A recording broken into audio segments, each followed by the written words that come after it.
To watch this topic in Hindi, skip the video to 2 minutes and 20 seconds. Hello everyone, welcome to another episode of Legal Update. Today's topic of discussion is Narcotics and Psychotropic Substance NDPS Act. First, let us see why is it in the news. Recently, in the case of Sipahi Kumar vs. State of Kerala, the Kerala High Court ordered the acquittal of the accused due to non-compliance with the formalities required under Section 50 of the NDPS Act.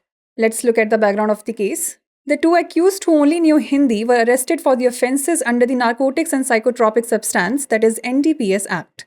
No contraband was found on their bodies, but 4.06 kg of hashish was found in their bags, leading to their conviction. According to Section 50 of the NDPS Act, individuals must be informed of their rights in a way the individual understand. There was no evidence they were informed in Hindi which did not meet Section 50 requirements.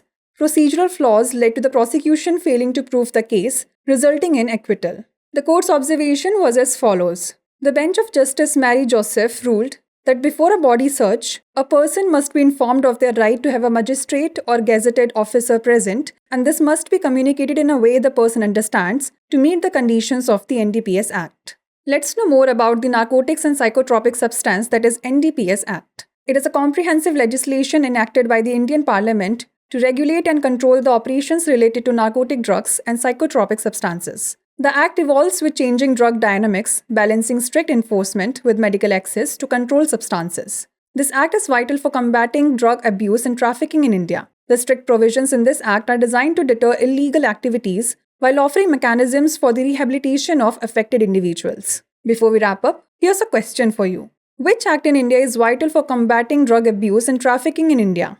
Narcotics and Psychotropic Substance Act, Indian Penal Code, Bharatiya Nyaya Sanhita, or Protection of Women from Domestic Violence Act? Send the answer to this question in the comment section. Like, share and subscribe for more such content.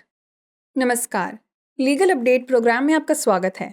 आज हमारी चर्चा का विषय है narcotics और psychotropic पदार्थ यानी NDPS अधिनियम। सबसे पहले जान लेते हैं यह चर्चा में क्यों है।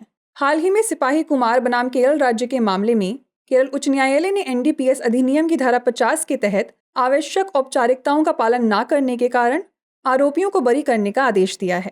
आइए जान लेते हैं मामले की पृष्ठभूमि।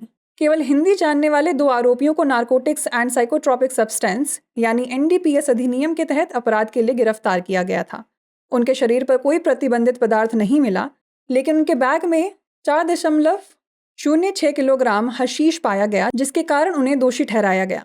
NDPS अधिनियम की धारा 50 के अनुसार व्यक्तियों को उनके अधिकारों के बारे में उस तरीके से सूचित किया जाना चाहिए जिसे वे समझते हैं। बता दें कि ऐसा कोई सबूत नहीं था कि उन्हें हिंदी में सूचित किया गया था, जो धारा 50 की आवश्यकताओं को पूरा नहीं करता था। प्रक्रियात्मक खामियों के कारण अभियोजन पक्ष मामले को साबित करने में विफल रहा, जिसके परिणाम स्वरूप बरी कर दिया गया। न्यायालय के अवलोकन की बात करें तो न्यायमूर्ति मैरी जोसेफ की पीठ ने फैसला सुनाया कि शरीर की तलाशी से पहले किसी व्यक्ति को मजिस्ट्रेट या राजपत्रित अधिकारी की उपस्थिति के अपने अधिकार के बारे में सूचित किया जाना चाहिए और यह उस तरीके से संप्रेषित किया जाना चाहिए जिससे व्यक्ति समझ सके कि NDPS अधिनियम की शर्तों को पूरा करना है। चलिए जान लेते हैं नारकोटिक्स और साइकोट्रॉपिक पदार्थ यानी NDPS अधिनियम के बारे में। यह भारतीय संसद द्वारा मादक दवाओं और मनोविकार नाशक पदार्थों से संबंधित कार्यों को विनियमित और नियंत्रित करने के लिए बनाया गया एक व्यापक कानून है। यह अधिनियम नशीली दवाओं की बदलती गतिशीलता के साथ विकसित होता है, नियंत्रित पदार्थों तक चिकित्सा पहुंच के साथ सख्त प्रवर्तन को संतुलित करता है। यह अधिनियम भारत में नशीली दवाओं के दुरुपयोग और तस्करी से निपटने के लिए महत्वपूर्ण है। इस अधिनियम में सख्त प्रावधान अवैध गतिविधियों को रोकने के लिए बनाए गए हैं, जबकि प्रभावित व्यक्तियों के पुनर्वास के लिए तंत्र प्रदान करते हैं। आइए अब नोट कर लेते हैं अभ्यास प्रश्न।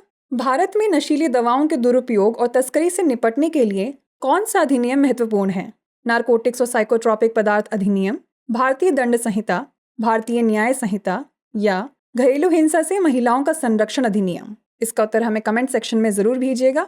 ऐसी ही और वीडियोस देखने के लिए लाइक, शेयर और सब्सक्राइब करना ना भूलें। धन्यवाद।